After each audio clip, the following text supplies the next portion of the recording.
Welcome, welcome, welcome. Good morning. I'm Mira Rubin. Welcome to the Core Connection. And today's topic is collaborative leadership.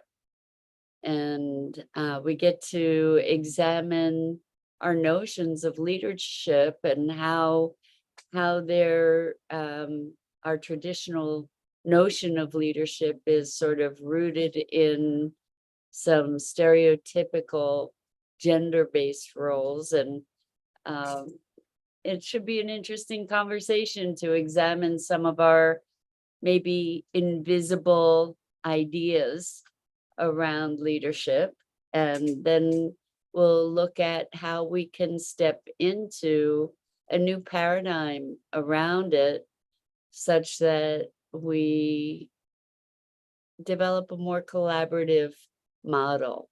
So before we get started, let's take a minute or two to get present. Let's take a deep breath in through your nose and hold it. And imagine clean, crisp oxygen flooding your lungs, flowing into your bloodstream, nourishing all your cells, all your organs, bringing vital life energy to your body and being. And as you exhale, exhale any tension, stress, negativity, fatigue. And now let's take another deep breath in through your nose and hold it. And this time, imagine brilliant, bright light lighting you up from the inside out, illuminating, electrifying, and energizing all your cells, all your molecules, your electrons, creating a brilliant beam of light and energy from your heart out into the world. And as you exhale, exhale any remaining tension, stress, negativity, fatigue. And now let's press our palms together. Vigorously rub your hands together. Feel the friction, the pressure, the motion, the temperature, and the tickling and tingling when you stop. Allow all those sensations to bring you present right here, right now, into this remarkable physical form that enables you to experience life. Welcome, welcome, welcome.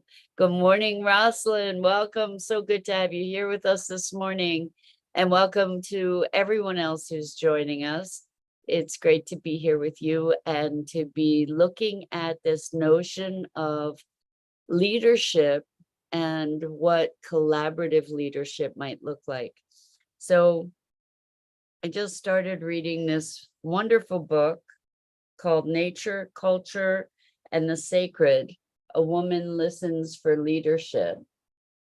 And it's by Nina Simons, who is one of the co-founders of Bioneers, which is this wonderful venue for new ideas, sustainability-oriented thinking, and connection with ourselves, our planet, each other, all those good things. And it made me think, because she talks directly about notions of leadership and how in many ways our standard notions of leadership are very, very masculine. You know, they're very much about leading the charge and going to war kind of thing, and being strong and being all-knowing, and power, a lot about power and kind of an spoken or unspoken domination. And I may be paraphrasing incorrectly. This is my take on the conversation. And you know, when we think about the traditional leader is unflappable and strong and confident and bold, and that leadership looks like standing out in front of the crowd leading everybody. And I think that there's tremendous power and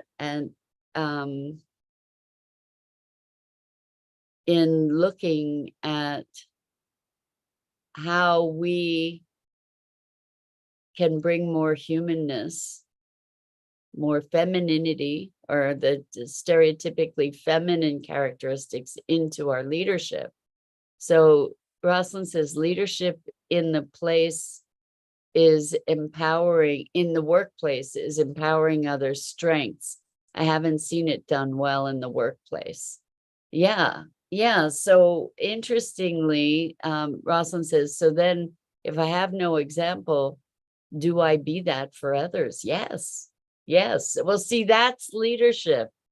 So, there's leadership that's like out in front, pulling people behind you. There's also leadership that's arm in arm, that's collaborative, that is rather than based in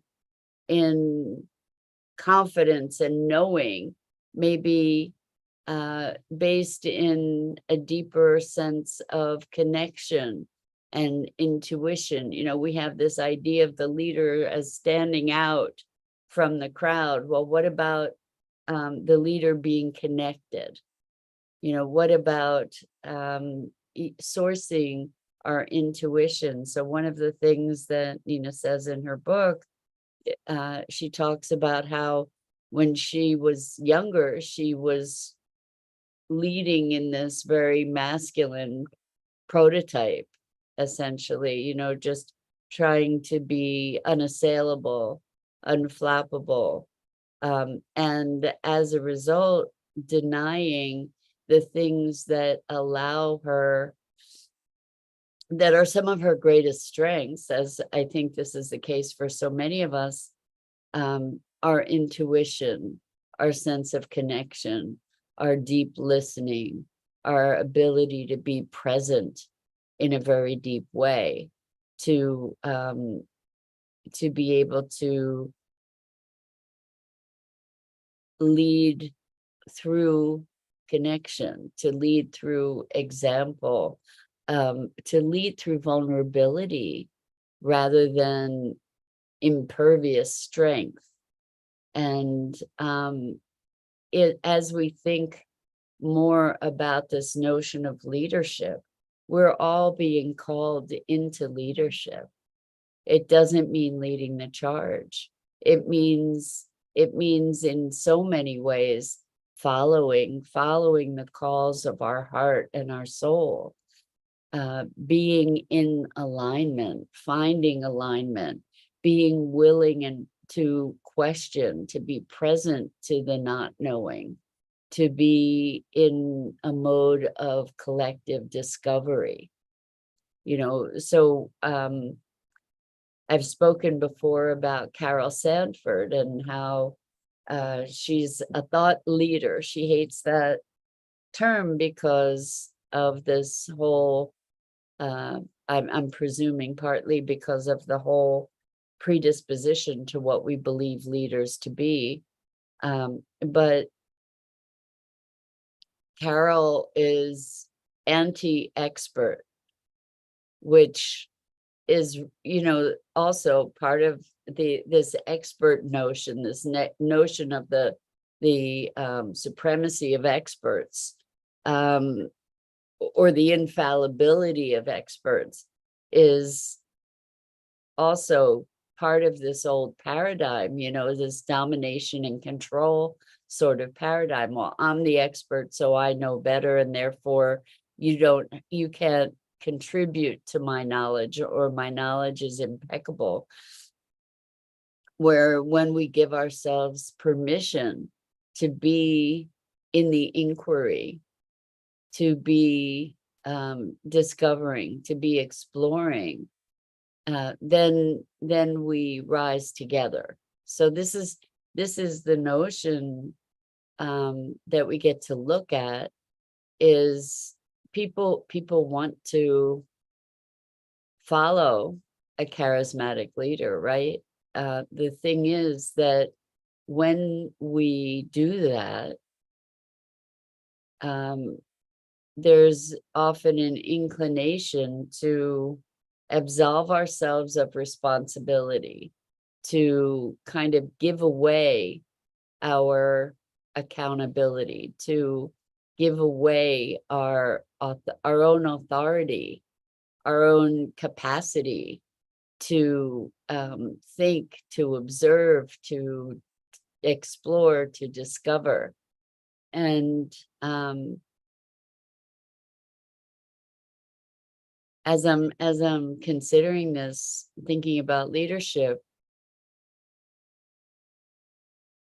as leaders, we are able to provide perhaps support or a venue. Like it was interesting because she was talking about these women, herself included, who had been designated as leaders or had been called out as leaders, and each of them were uncomfortable with that notion. Why? Because the notion of leadership that we are indoctrinated to is this very patriarchal, power-oriented, domination-oriented kind of model. And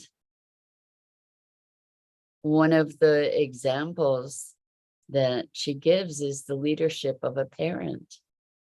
You know, that as parents, we shape our children. You know, we influence our children deeply and provide them with some guidance. So, you know, I think that there's a distinction if we think about the gender-based stereotype thing here. You know, there's direction versus guidance. You know, to give someone direction, to be directive. That's sort of the old paradigm of leadership. To provide guidance or guideposts or feedback, or, you know,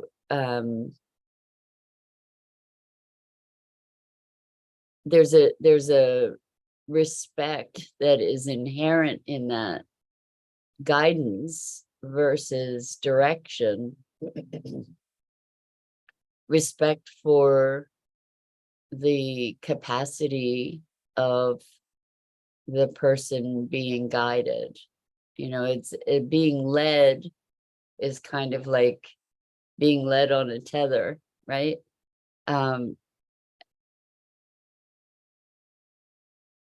think that this is a qualitative difference, because I was just thinking about, for instance, going on a trail through the jungle, a jungle that's unfamiliar. You could have someone leading the way, but usually those people are called guides, right? And they are familiar and they can help us to navigate the trail that we're walking, right? For our personal journey, and they're helping to hopefully guide us through in a way that is safe, or that is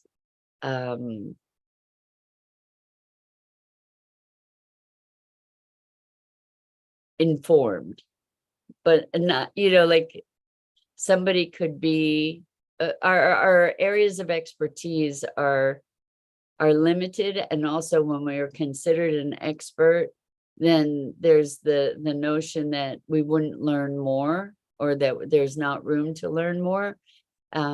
We might have a greater degree of knowledge about something than another person does, and hopefully we are not resting in our expertise, that we are continuing in our journey of discovery. So Rosalind says, tactful information that is relevant and guiding at the same time. Yeah, and you know, I think uh, the notion is the difference between it's authority versus partnership, maybe, um, guidance versus direction. Um, it's an interesting thought. And as we expand this notion of leadership, we can recognize that we are all leading at different times in different circumstances. And what does that entail? And what does it look like to own that, to own our engagement? I'm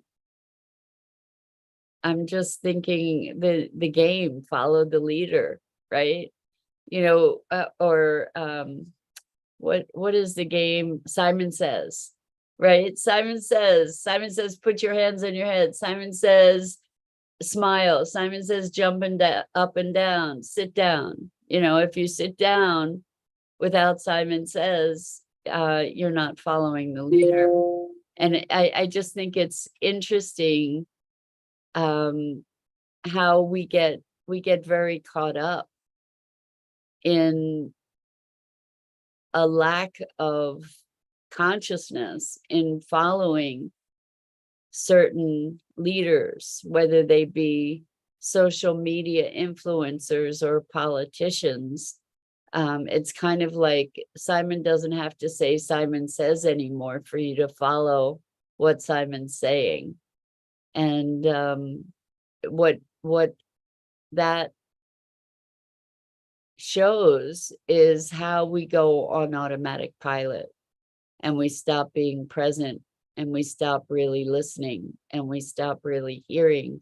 And perhaps the greatest guidance for leadership that we can receive, or the greatest leadership that we can receive, is connection through that guidance that we have access to within ourselves when we are in alignment. And I'm not talking about our reactive selves, but there's a place of presence. There's leadership in being a witness, you know, being a witness to the experience of another, being witness to someone presencing them, presencing yourself, and thereby allowing their presence to blossom even more fully. And so as we challenge some of these notions of leadership, it doesn't mean the person who's screaming the loudest, right? It doesn't mean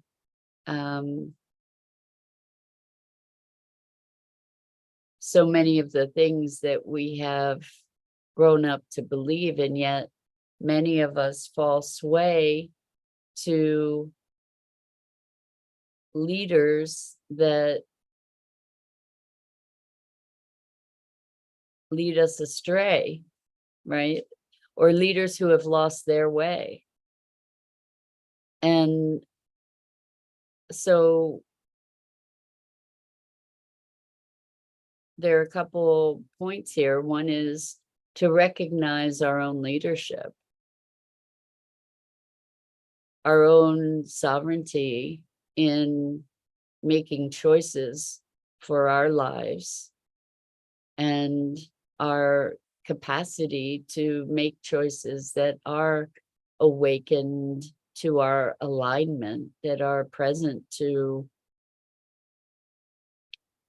an essential part of our being, living in accord with those with the clarity of that alignment is a powerful thing. We tend to give, it's so interesting. I was also listening to somebody who was being interviewed, who was a QAnon supporter, and talking about what they believed about the state of the world. And here I am talking about being aligned with our beliefs, or not just our beliefs, but within our essence, which is really on a whole different level. And here's somebody who has absolute conviction that we're living in a movie that is being orchestrated, where the things that look real are not real, and the world is kind of upside down, and their experience is that that's truth. So, when I talk about alignment with our own inner leadership, that kind of thing comes to mind too. And that's a little scary. It's a little scary to recognize that that's also the result of a very twisted form of leadership that people have then allowed themselves to be swayed by. It's really quite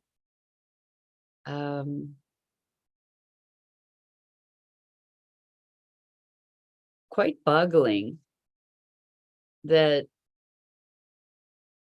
we can become so separated from ourselves, from each other. And anyway, let's bring it back to you and your leadership. Leadership is taking appropriate action, right? Leadership is being present, even though sometimes it's hard to be facing what's there.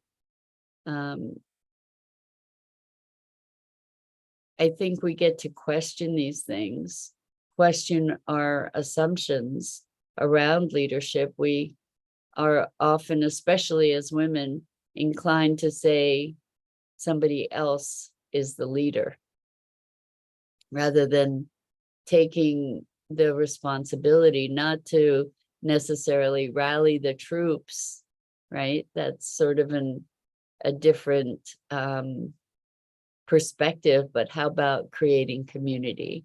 How about creating a network? There's leadership in that. There's leadership in collaboration and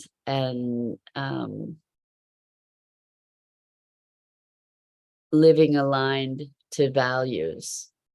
And it doesn't have to be something that is accompanied by fanfare or even great recognition. It's not, you don't even necessarily, there are many people who are leading who are not acknowledged as leaders. Just look at parenting within a family, teachers within an educational system, potentially. All of us have the capacity to be leaders when we are not considering that leadership is a greater than, less than kind of proposition. That we can be arm in arm and create change, create example, create connection. And what if we were to redefine leadership as connection rather than domination and control? And April, hi, welcome. So good to have you here with us. So April says leadership, lead your ship, steer your ship the direction you want it to go. I never heard that, April. That's beautiful. I love it. That's essentially what we're talking about. That I love it. Thank you so much for that. And thank you all for joining us and for having the willingness to think different, to explore some of the invisible biases we might have, to be willing to entertain new ideas, and to question those things that may have previously been invisible. So with that, I'm Mira Rubin. This is the Core Connection, and I go live here each weekday morning on the Enlightened World Network Facebook page and YouTube channel. And I invite you to check out the awesome programming on Enlightened World Network and Enlightened World Living Facebook pages. And I think I said I go live here each weekday morning at 9 a.m. Eastern. And until next